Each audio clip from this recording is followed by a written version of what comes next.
Hello students, today we are studying business studies, nature and scope of business, topic meaning of business. So in this paragraph we will be studying what exactly the business is. Please listen to it carefully.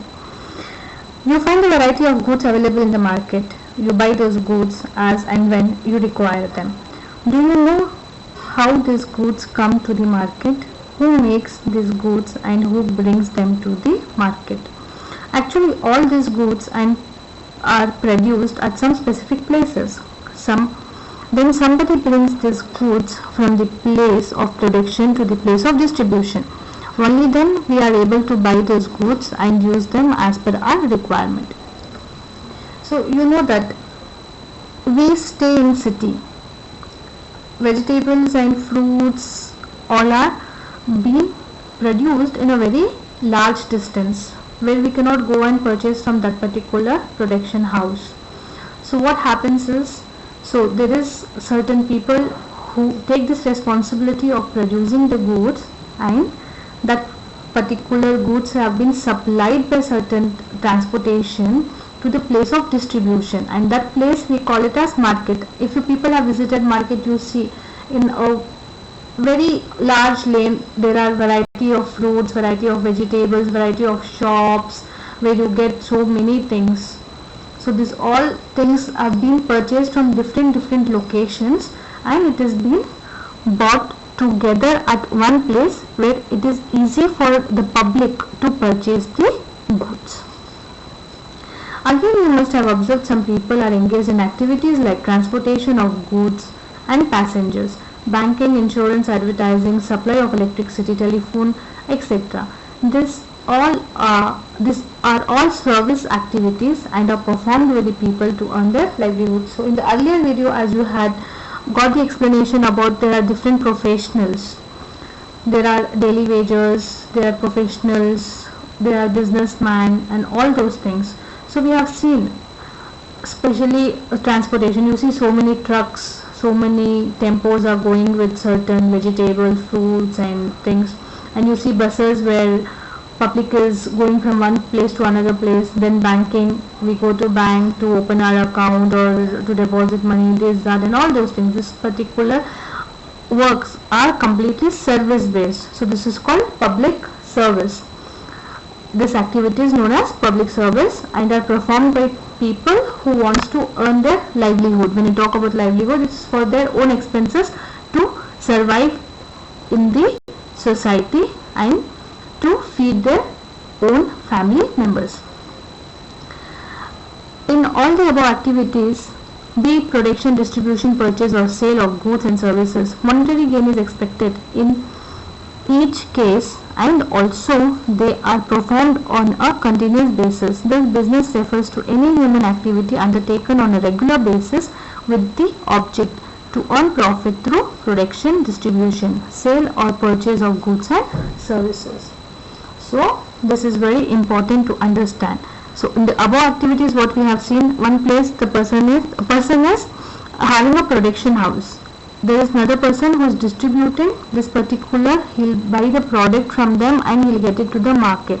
Then purchase, so we are the one who are going to purchase it, and sales is the person who is keeping the goods in the store. And services like, again you can refer it as bank, bus, insurance company, electricity and all those things, and this all is being done for monetary gain. So if they are giving us service, we are giving them money.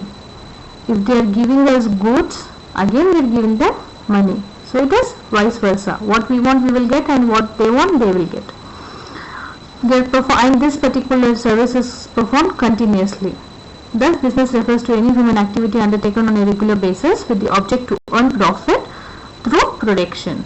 So as I told you earlier, what is profit and production? Distribution, sales or purchase of goods and services. So next here we will study about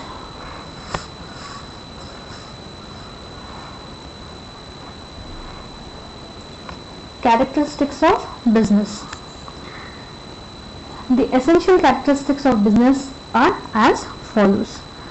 Deals in Goods and services. People in business are engaged in production and distribution of goods and services.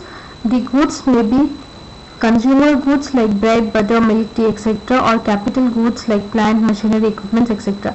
The services may be in the form of transportation, banking, insurance, warehousing, advertising, and so on.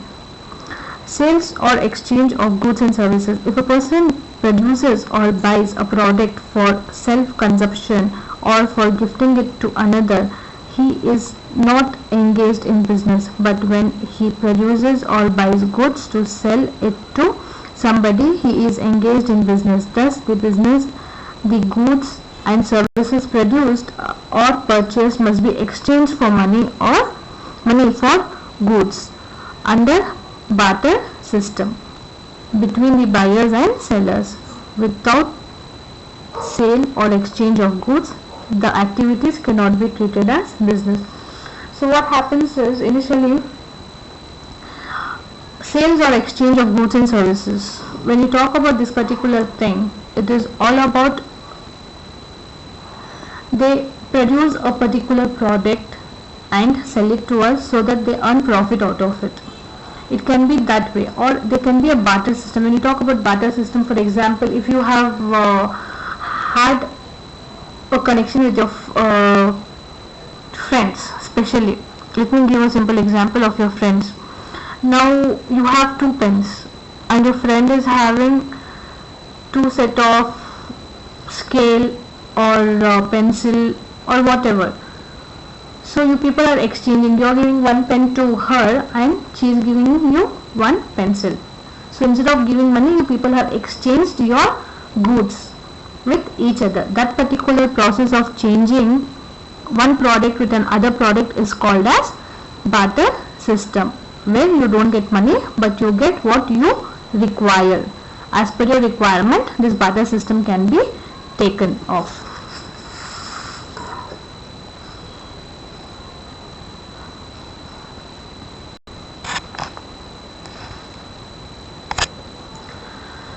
Third point is regular exchange of goods and services. When you talk about regular exchange of goods and services, it is about the production or buying and selling activities must be carried out on a regular basis. Normally, an isolated transaction is not treated as business. For example, if Raju sold his car to Hari, it is not considered as business unless he continues to carry buying and selling of cars on a regular basis. So the very simple example what they have given for regular exchange of goods and services is, let that be a service oriented work or let that be a production oriented work. These activities must be carried on a regular basis, like every day or every week or every month. This has to happen. This process, if it is done once or twice and further it is not carried forward, then that is not called as a regular exchange of goods and services. Requires investment. Every business activity requires some amount of investment in terms of land, labor or capital. These resources are utilized to produce a variety of goods and services for distribution and consumption. So every business requires a capital. As I told you earlier, if we want to start any sort of a business, we need to have a investment on that. That can be sort of money. If we have money, we can buy land. If we have land, we need labor to build that particular place. Or we have to have a capital. Capital is the same thing, money. These resources are utilized to produce a variety of goods and services for distribution and consumption. So if we have got certain place and we are starting up any sort of business over there, so that particular product is called as goods, and from that goods and services, and we have to distribute that to the person who wants to purchase it or for consumption. Aims at earning profit.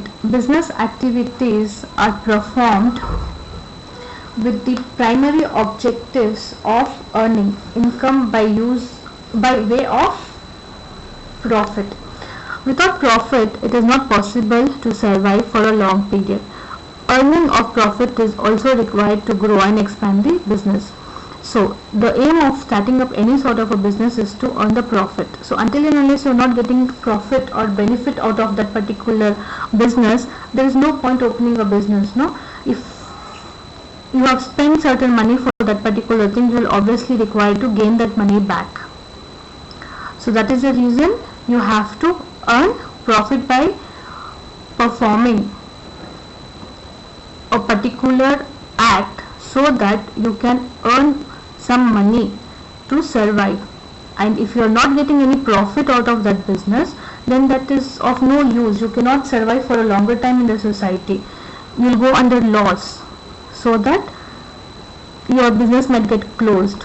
So look, considering that particular point, it is very important for you to focus on how to earn the profit, and that can happen with the basic grow of your business. For example, you have purchased one particular factory in one location, and from that you are earning some money, and you have to invest in some other place where you can construct your another factory. Like that, the chain has to go, so that it is called as expand the business. So you are expanding the business in different cities and different locations, so that you start earning profits out of your product. Involves risk. Involves risk and uncertainty of income. We know that every business aims of earning profit. The businessman who invests the various resources expects a fair amount of return, but in spite of her best efforts, the reward she gets is always uncertain. Sometimes she enjoys profits, and also times may come when he suffers heavy losses. This happens because the future is unpredictable, and business person has practically no control over certain factors that affects her earning. So what happens when you start up a business? It is a huge risk actually, and it is uncertainty of income. You cannot have a particular aim, or you cannot predict that no, from this business I'll get so much money only.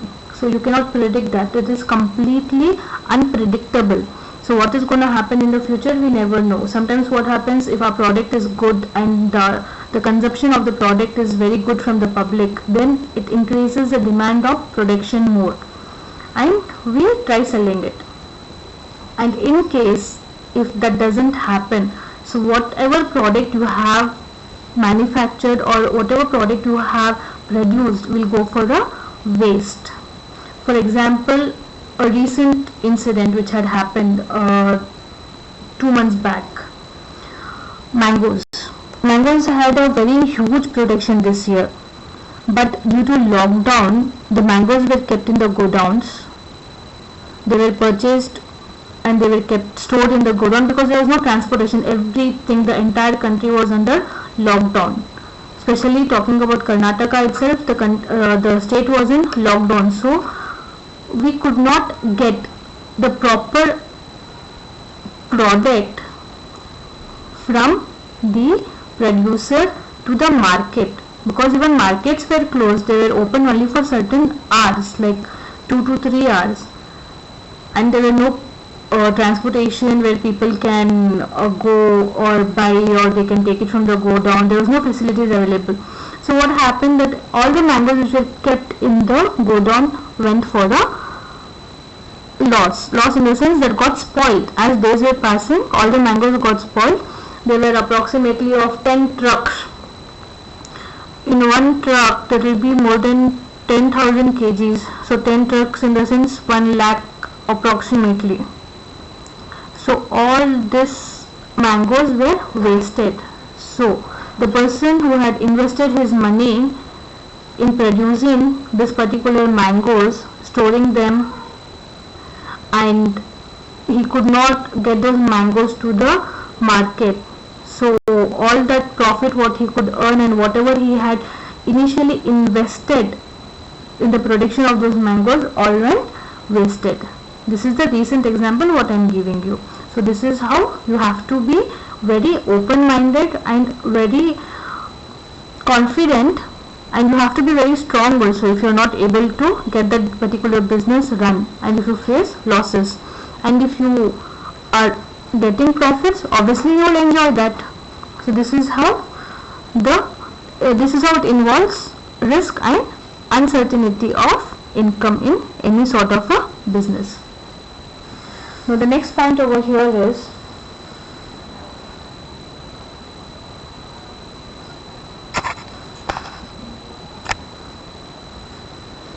evolution of business. We all know that India has a very rich cultural heritage. However, it is not known to many that India was a well-developed country in terms of its economy and business. Expressions, written records, literature, and above all, India's immense wealth that attracted several foreigners to attack India are testimony of this fact. The Indian civilization was not only agricultural based, but there was also flourishing trade and commerce both inside and outside the country. It had contributed immensely to the world of business in different fields. Indian business was unique, innovative, dynamic, and qualitatively superior to many other countries of that time. So how this business started, evolution of business in the sense when the business had started. So it is there from a very long time, during the 13, 12, 10, 9 centuries itself, when the world had started. And India had a very strong economy. That is the reason why India was attacked by many foreigners. Like that is the reason East India Company got established in our country. That is the reason British came, because we had very rich spices. We talk about black pepper. Black pepper is called as black gold in India. We had a very huge heritage, very rich cultural heritage, and we had very good agricultural patterns or agricultural productions in different locations of our country, which attracted many foreigners to attack India. And we have seen this in our history also. We have seen so many things in our history, that how Britishers attacked us for different reasons at different time frames. So we had a very good quality, or you can call it as a very unique way of a business. So even today it is being remembered in the history that Indian business was unique, innovative, dynamic, and qualitatively superior to many other countries of that time. So India was number one. Its economy was very strong. In the early days, Indian economy was totally based on agriculture. People used to produce whatever they required for their self-consumption. There was no need for sale or exchange of goods, but later on needs of people increased, and so did the production. People began to specialize in producing different items of luxury and daily use, and did not have skills and time left for producing other items of their use. However, they were able to produce surplus items. So as days were going and as days were passing, Indian economy, in the early days, Indian economy was totally based on agriculture. So as you all know that India is known for its agricultural growth, the production of agriculture. What we have got different types, different varieties of productions. Let that be sugarcane, let that be mangoes, let that be rice, wheat, ragi, fruits, vegetables. There are so many to name. But as days were passing, people used to initially take that particular produce for their self-consumption. But as days were going on, the need of sale or exchange of goods increased, which demanded the production of such goods, and people began to specialize in producing different items of luxury and daily use. where at the time there were no skilled people left, but the demand was increasing day by day for the items. However, they were able to produce surplus items. They managed to produce the items.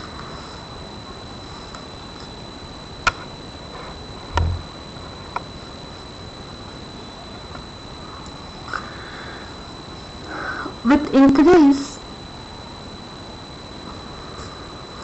increase in their efficiency, so a system of exchanging surplus items with the item of need was evolved.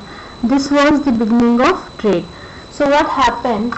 Initially they used to produce their own items for that particular house or family. But later, as the demand increased, people started producing only one item.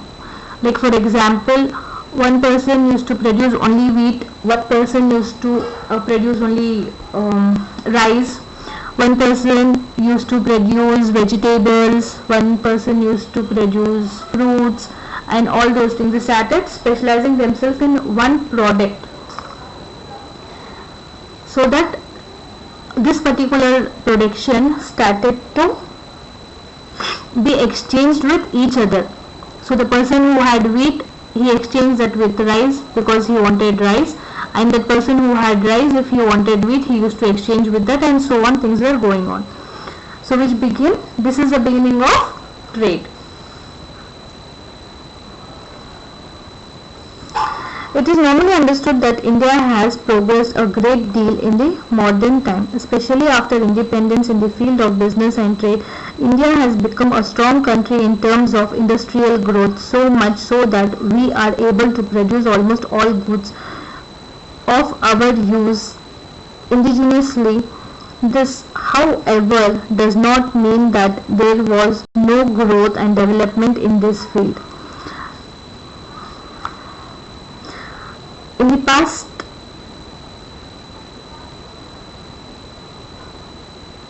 development in these fields in the past in India.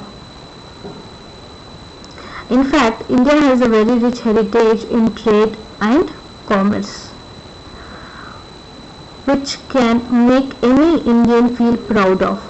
People will be surprised to know that India began its journey in the field of trade and commerce as back as 5000 BC.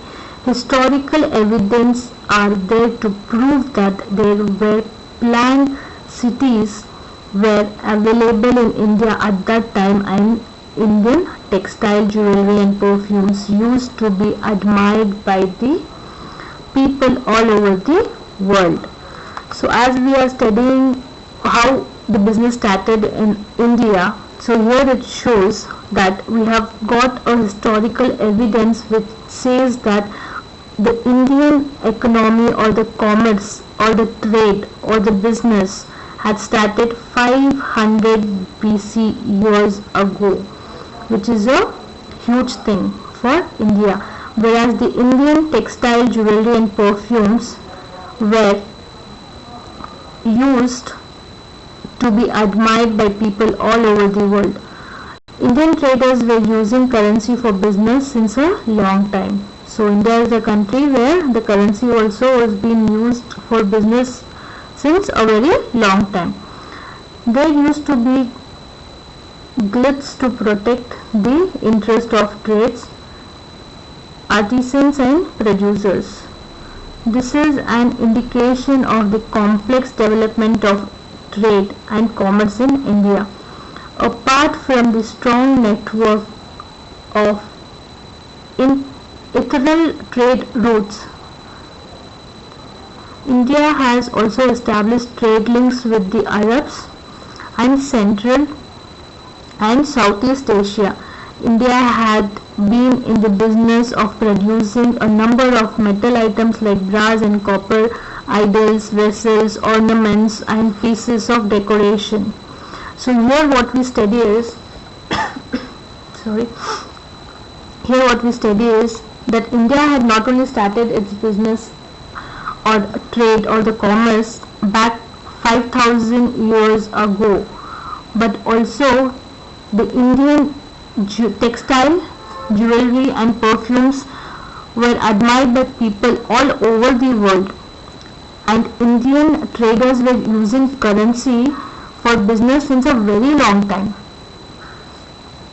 and there used to be glitz to protect the development of trade and commerce in India, and there had been a very strong network of internal trade routes.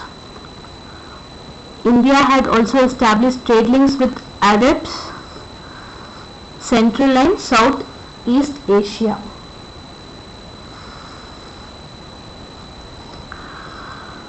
India had been in the business of producing metal, brass, copper idols, vessels, ornaments and pieces of decoration from a very long time itself, and they used to export this particular products as well as import a number of items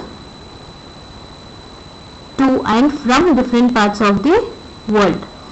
It is also well known that the British first came to India as traders, which led to the establishment of their rule here.